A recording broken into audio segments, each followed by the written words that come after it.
I promise you, homemade pasta is way easier to make than you think, and I'm going to show you how to make 3 varieties. Making homemade pasta only requires a few tools and a few ingredients. You need flour, eggs, salt, and olive oil. Let's get started. You can use a bowl to put all of your ingredients in. I'm not going to do that because it all ends up on the counter anyway, so we're just going to start making this right on the counter.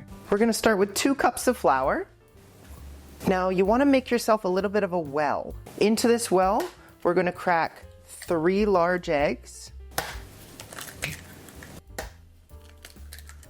Now we do half a teaspoon of sea salt.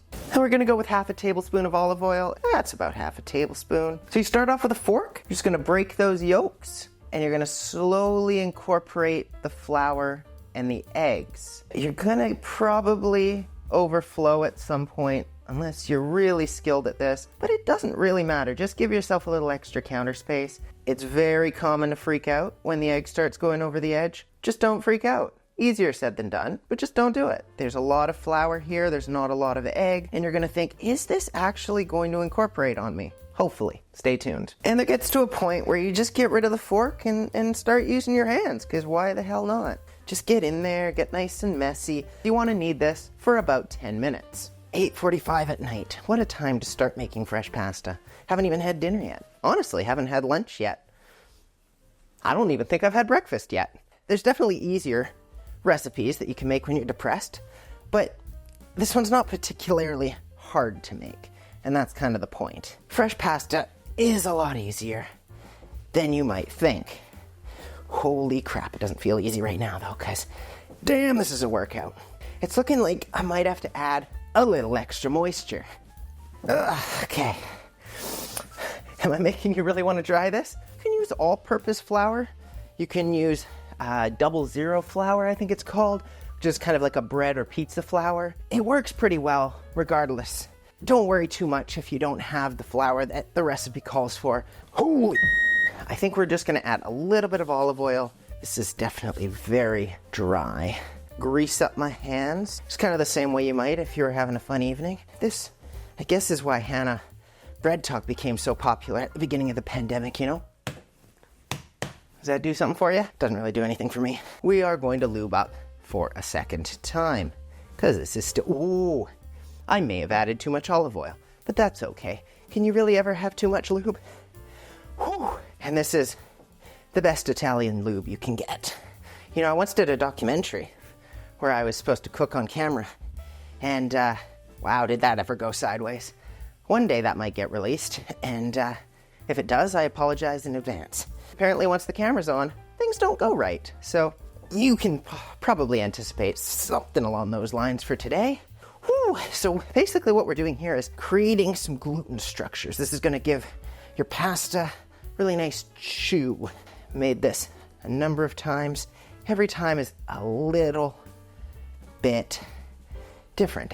Exercise is great for curing depression. So this is a great way to make yourself a relatively quick an easy meal and also get a really good workout in. Who doesn't want that? We're gonna do just the smallest little third time's the charm, as they say.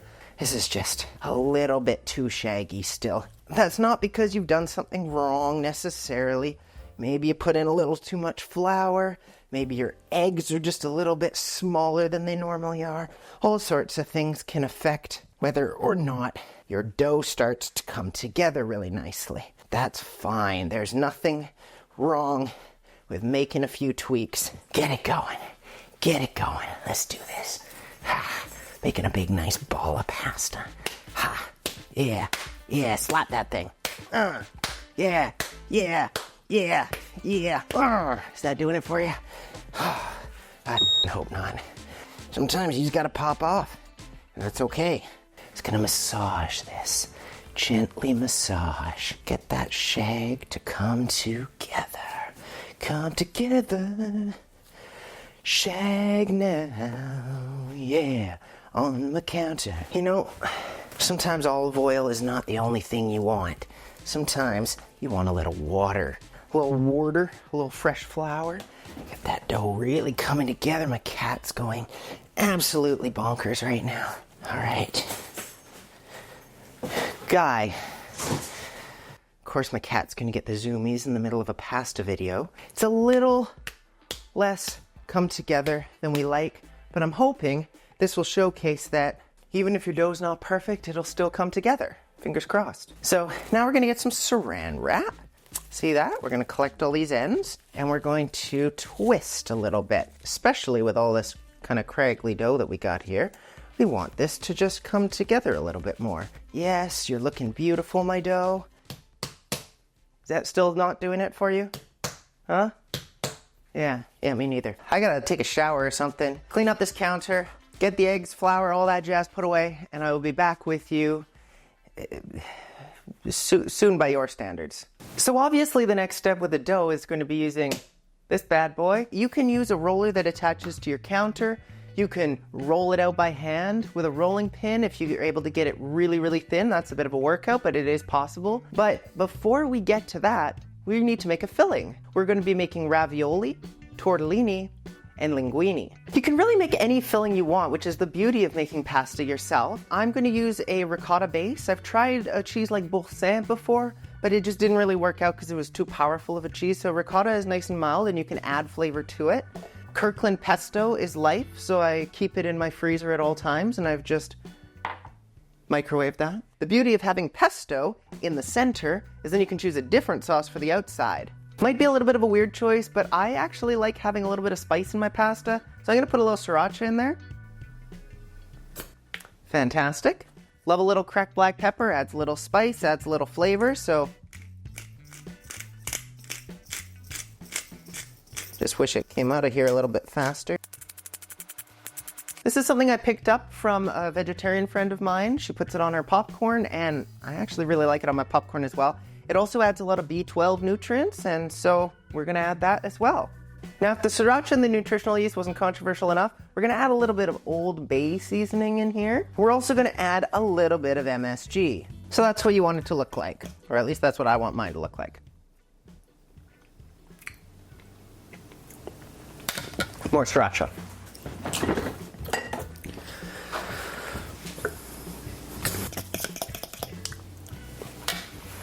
That's what we want. So we're just gonna let that raw dog in the fridge for a little bit. It's gonna be a little bit harder, which is gonna make it easier to work with when we're filling the ravioli and filling the, I was gonna say tortellini. Perfect.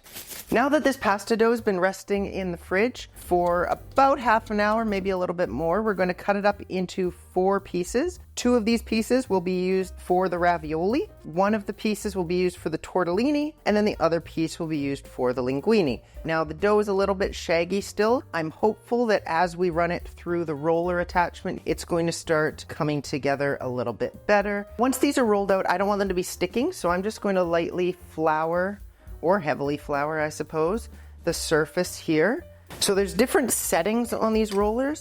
You start off on the widest setting and you work your way down. And again, you can use a rolling pin. You have to make it super thin. But if you have a roller, whether it's one that attaches to the counter or it's this style right here, you want to start on that widest setting. You want to put it through there a couple times, and then you're going to slowly work your way down. Everyone has a different method of how they slowly work your way down, but you don't want to jump from one number to the next right away, at least at the very beginning. No, this is not working out very well, but at least this is going to help it come together, hopefully. So now we're at least in the right territory. We're going to start folding it until it's kind of rectangular. That just makes it a little bit easier to work with. Pop it through another time, and then we'll see where we're at.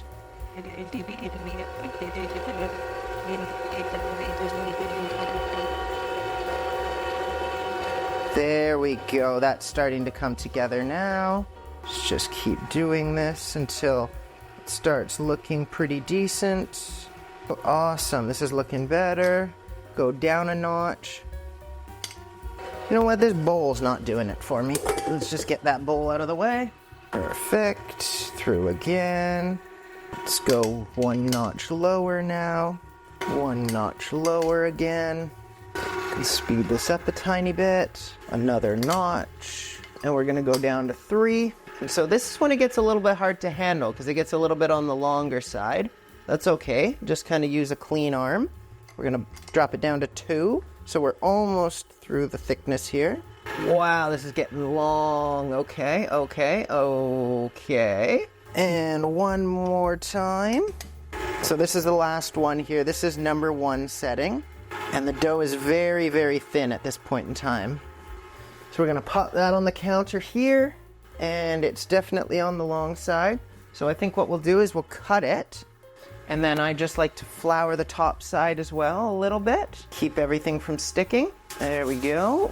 We can try to make the next ones a little bit more uniform, but we're doing multiple different pasta styles. So the shape of the dough isn't gonna matter so much for some. And we're back to the widest setting for this one.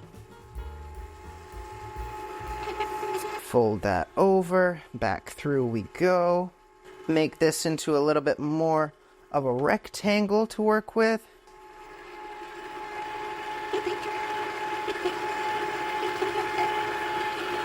This one's looking a lot nicer than that last one, as far as the shape goes at least. Slow and steady wins the race, as they say.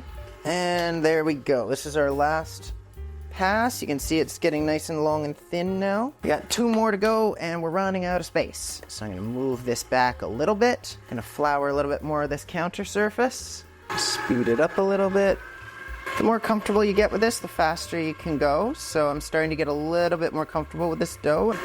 There's another one done. Last one. There we go. It's coming together.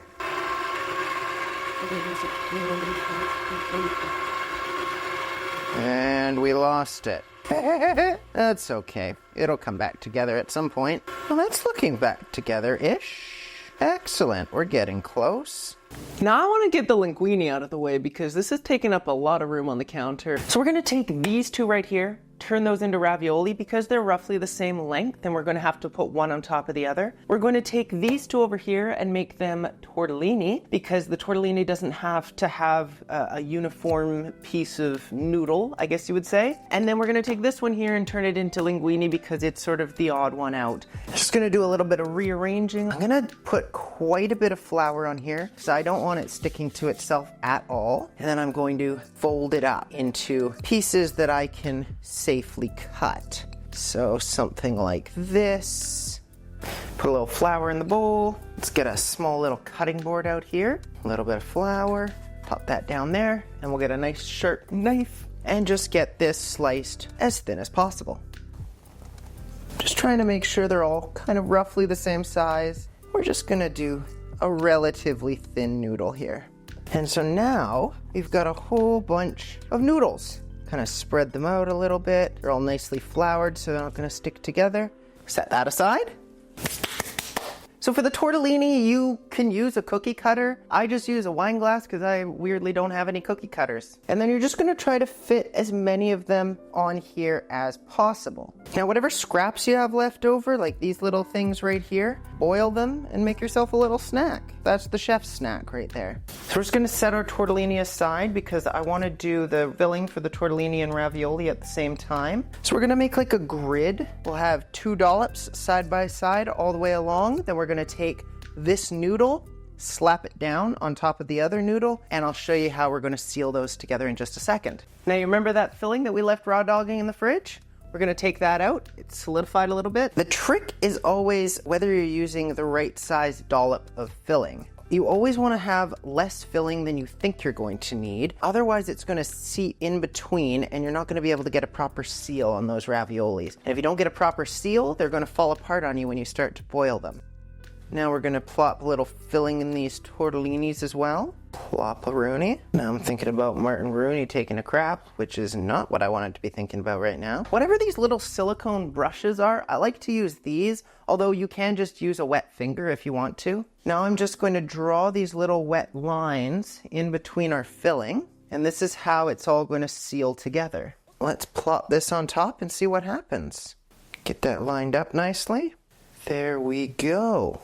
So just find where all of those blobs are, and you're going to press down in between them. We have a little extra dough over here. Cut that right there. Fold this piece over instead and make it that way. Now, the thing you really have to be careful of is that there's no air. Because if there's air trapped inside, then you're going to end up having them fall apart on you when you try to boil them. This dough is kind of hard, so this is making the squeezing process a little more difficult than it usually is for me. And what I'm gonna do is grab a chopstick and use that to press that middle portion. Rotate that back and forth. Some of these look like they're probably not going to come together. If you're a little bit more quick about this than I am with my filming, then you're going to be able to avoid that. So now we're going to take this handy dandy little tool here that will put little ridges in the tortellini, and we're going to cut in between carefully. That's going to give that signature ravioli edge. And then the last edge right here.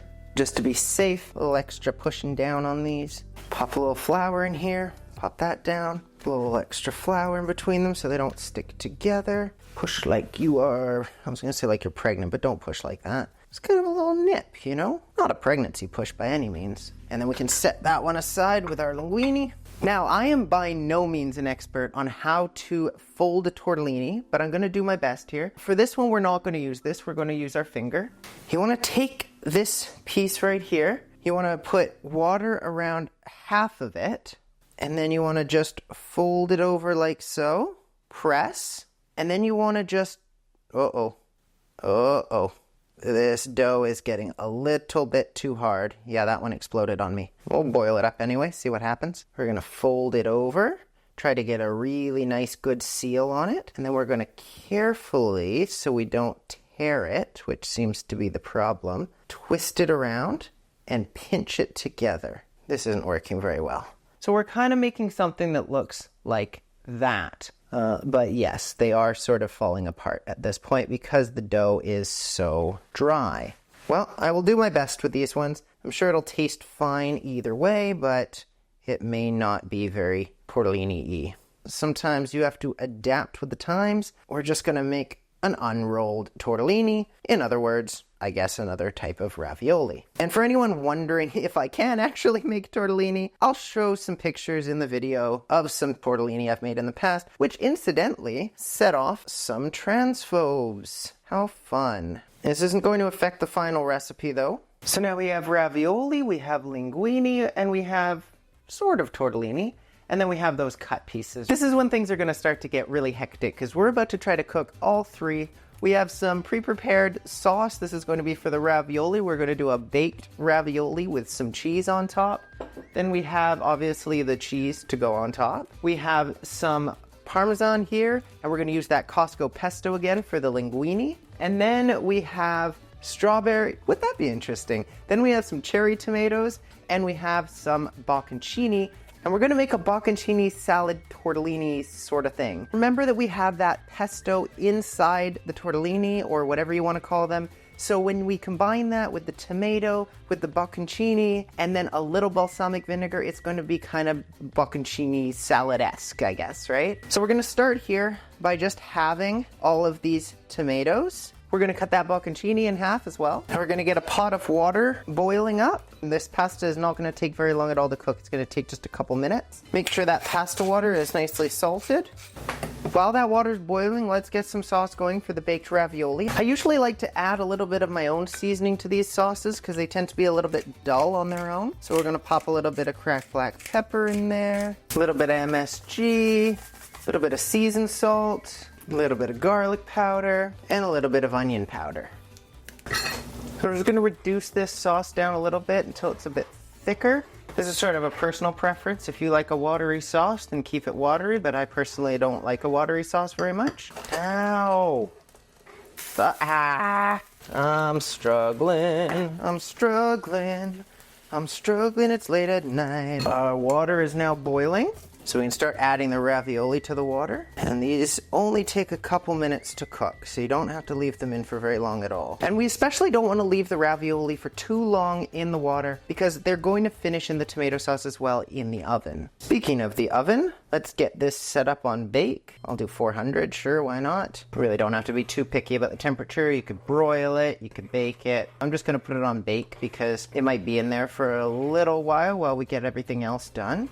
And when they start to float, that's usually a good sign that they're ready to go. So I'm just gonna scoop them off right now. There we go, right into that sauce. Just want to get them sort of coated in that sauce before we transfer them over into the Pyrex dish. And hopefully it's big enough to hold everything. We're grating some cheddar. Sprinkle this all over the top. As you can see, I kept a little bit of this sauce in the pan right here. And the reason I kept a little bit in there is it's going to work perfectly for our bocconcini salad pasta. I'm not going to put the bocconcini in the pan. I'm going to add that in after the fact. And I personally am not a huge fan of cooked tomatoes, which is kind of funny saying it right now, but I just want to get a really quick cook on them. And while that's happening, I'm going to load the tortellini, or whatever we're calling this monstrosity, into the water. The great thing about pasta water is it acts as like a binding agent. When you want your sauce to stick really well to your pasta, you want to add a little bit of pasta water, and that's just going to help it all be a little bit more cohesive. Going to add a little touch of olive oil in there. Balsamic vinegar and the bocconcini is all going to get added at the end. So as soon as the tortellini's done, that's going to go straight into this pan. So I'm going to add that tortellini-ish stuff to there. Stir that together really quickly. And then the last thing that we have to do is to make the linguine. For the linguine, I don't really care if there's a little bit of cross-contamination here because the pesto and the tomato works really nicely together. We're going to toss the linguine in the pasta water. Again, let's put a little bit of pasta water in with that pesto. Stir, stir, stir, stir, stir. This sauce is looking almost ready. Okay, I think that linguine is ready to add at the perfect time. So let's get it in there. Oh my goodness. Woo! Quick over there. Quick, quick, quick, quick, quick. There we go. There we go. Get it in, get it in, get it in. Nice, nice, nice, nice, nice. Just get that sauce all incorporated. My baby want a Birkin. She been begging me all night long. Take that off the heat. Turn everything off. That looks delicious. And there you have it. 3 delicious pasta meals.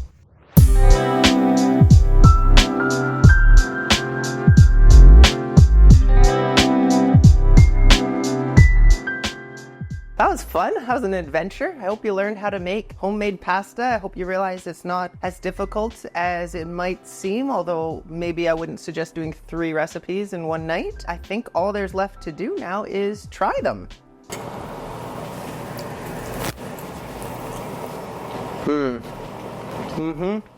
There's not much to say about that one. This is a go-to for me. Pesto with pasta. It is what it is. It's really good homemade pasta with Kirkland pesto on it, and there's nothing wrong with that. It's delicious. Highly recommend. And this is definitely the simplest one to make. If you want to just try out homemade pasta for the first time, try this one. Let's get a piece of, I guess, the makeshift tortellini, a little bit of bocconcini, a little bit of tomato.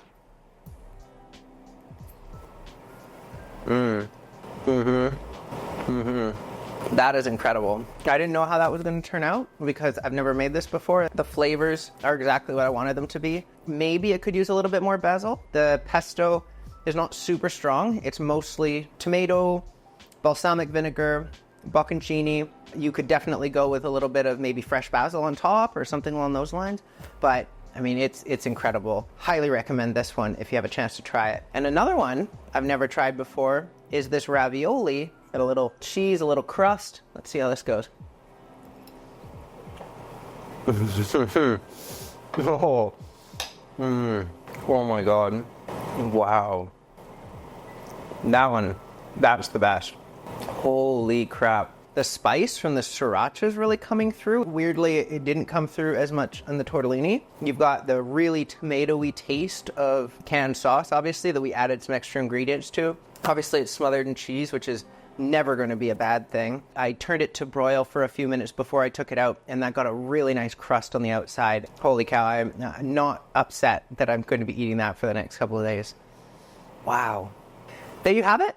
3 different types of homemade pasta. I hope you enjoyed seeing all of the different things that you can do, how easy it is. And I call these the depressed chef because, you know, sometimes you want to make a really simple meal when you're depressed. I don't necessarily know if this is something I would go to when I'm depressed, but I do know that the process of making pasta makes me feel better. It's exercise, it's meditative, It's really fun, and it's definitely not as hard as you might think it is. So give this a try.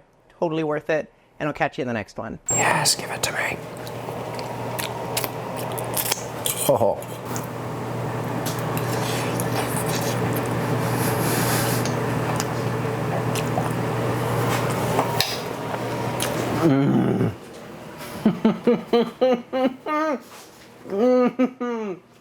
Oh, it's 1 in the morning and you have no idea how happy I am.